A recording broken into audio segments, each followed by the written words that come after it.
Okay, that's it for today. We are going to go into overtime and answer a whole bunch of listener questions that I got. We got questions from Steve. Can we answer DJ? one question before overtime? Okay. Let's wrap up with a final question. Okay. Which one are we going to pick here? Well, you give people a sense of what overtime's about, right? Sometimes it gets a little out of hand.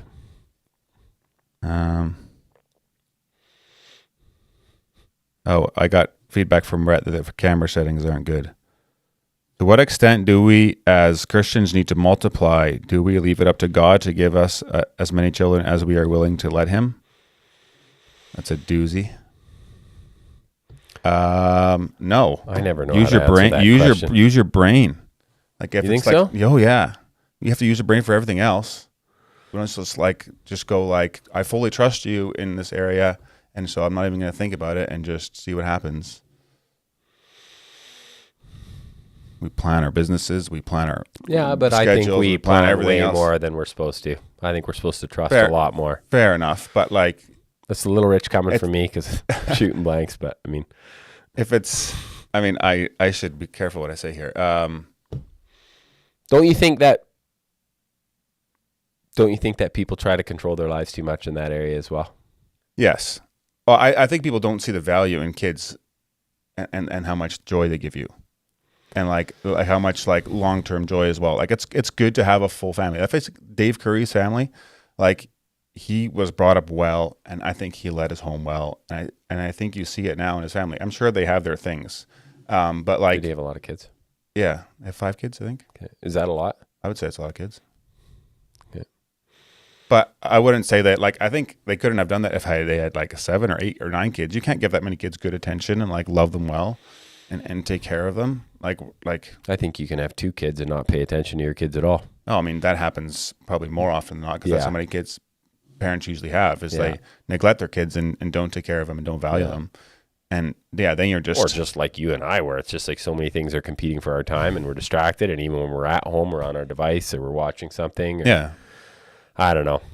But I hear what you're saying. I think about that's kids separate, needing a lot though. of attention, but I think that's separate though from like how many. If you just like don't think about how many kids you should have, you should not parents not taking care of their kids or valuing them or like. And people, to be fair, want to be financially. Now I'm going to flip to the other side, real fence sitter here, but people do have a lot of children sometimes and probably have them a little quickly. Like, and I'm talking a lot of kids, and then do have some real struggles because of it. Now, it could be a myriad of other problems. I don't know.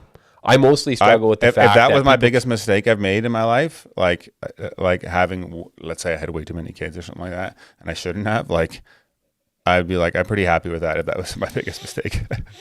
I probably shouldn't have an opinion on it, but of course I do because I have an opinion on everything. I really struggle with people that like, oh, we're going to, save up this amount of money and, we're going to do this first and we're going to do this. And it's like, oh, now you can't have children. Marie and I are an example of that, and doing fertility treatents. And is that what you did? You guys chose not to have kids for a long time? For a season, right? And it's just like, like Marie was really, really young, right? And just, she could hardly handle being married to me, let alone having my children. It's like, okay, this guy's a whack job, right? Yeah.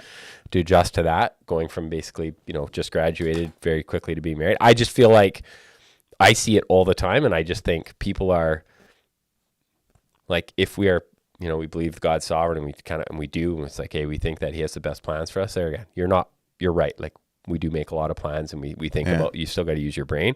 I just feel like that's an area where people really like to control their life, right? We like to control everything. We like to control our jobs and our careers and our families. And, and you just see it. You see in your life, right? Like, with your daughter, it's just like, okay, that you had a plan out of your control, right? So I feel like that's an area where a lot of Christians seem to all of a sudden veer back into, hey, no, I'm in control of this one, right?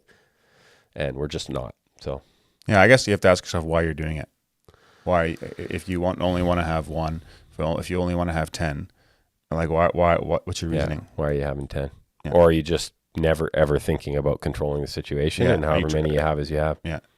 But then are you also, I would argue then, trusting God that same way in all the other areas of your life? Or if you just like cherry picking that one, then I'm like, you're kind of a fraud. Because that doesn't work. Yeah, this is the one area that we really are going to say, hey, we're not going to have any interference here. Exactly. But you're interfering everywhere else. That's a fair comment. Hey guys, if you enjoyed that episode and were blessed by it, would you be willing to support the show? That would help a lot in creating more content, improving the quality of the content, putting the production value, getting more guests on, and me being able to spend more time and energy towards it. So if you're interested in doing that, you can click up here and it'll take you to a support page. But you can also subscribe to the podcast by clicking over here and doing that. Thanks again for listening, and I'll catch you on the next one.